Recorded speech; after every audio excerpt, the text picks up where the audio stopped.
Abdullah board के president मौलाना खालिद साहब ने भी और बुजुर्गों ने इस वक्त का जो सिचुएशन है और उस सिचुएशन का क्या इम्पैक्ट पड़ सकता है इसके ऊपर रोशनी डाली। मुझे कुछ कहने की जरूरत नहीं थी, लेकिन हुक्म हुआ है तो मैं दो बातें कहना चाहता हूँ। एक तो ये कि इंडिया का जुडिशियल सिस्टम ये इसके ऊपर बहुत बड़ा क्वेश्चन मार्क आ गया है। जिस तरह वन साइडेड तरीके से एक तरफा तौर पर जाते जाते इसी से समझा जा सकता है फिर उनको इनामात भी मिल जाएंगे। जाते जाते का क्या होता है? जज साहब ने जाते जाते रिटायरमेंट से ठीक पहले इस तरह का फैसला दे दिया और फिर ऊपर की अदालतें टेक्निकल रीजन से उस फैसले को में दखल देने को तैयार नहीं है, तो एक पार्टी का पूरा हक मारा गया। कहाँ जाएंगे, किसके पास जाएंगे, कहाँ रोएंगे?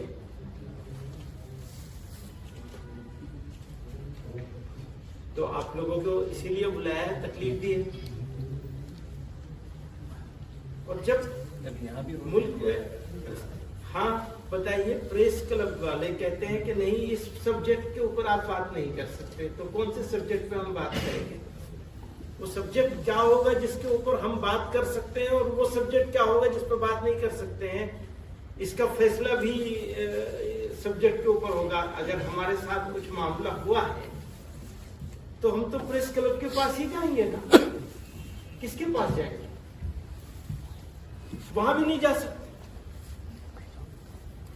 तो ऐसी सिचुएशन में हम खड़े हैं कि हमारी समझ में नहीं आता कि हम क्या कहें और क्या न कहें।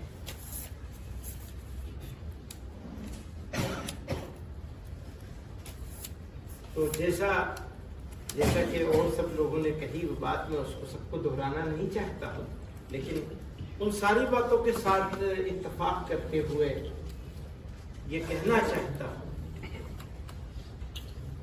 कि बात इस हद तक ना बढ़नी चाहिए जो खराबी की तरफ चली जाए। खराब नहीं होने देना चाहिए। मुल्क को बड़ी तकलीफों से, बड़ी कुर्बानियों से, बड़ी जिद्दोजहद से आजाद कराया गया और इस मुल्क को बनाना, बसाना, आगे बढ़ाना, लेके आगे चलना हम सब लोगों का साझा जिम्मेदारी है। उस साझा जिम्मेदारी में अभी हम लोग तो भारी हैं,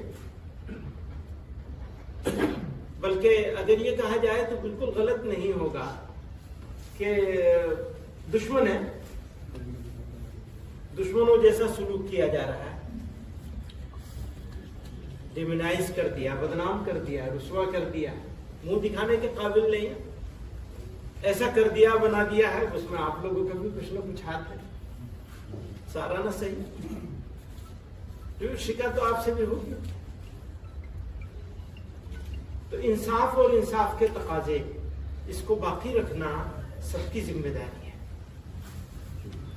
लाठी और भैंस नहीं होनी चाहिए, जिसकी लाठी उसकी भैंस। ये नहीं होना चाहिए, ये जंगल राज है, याद रखिएगा। लाठी और भैंस का कानून अगर चलेगा तो लाठी हाथ बदलती है, इसको ध्यान रखिएगा। तो अच्छा करना है और मिलजुल कर करना है, यही कहना चाहता हूँ। बहुत बहुत मेरा सवाल ये मदनी साहब, आज की जो क्वेश्चन आंसर बाद में करेंगे, क्वेश्चन आंसर बाद में करेंगे। अगर कोई टेक्निकल और लीगल क्वेश्चन आपको पूछना है तो इतिहास वालों के साथ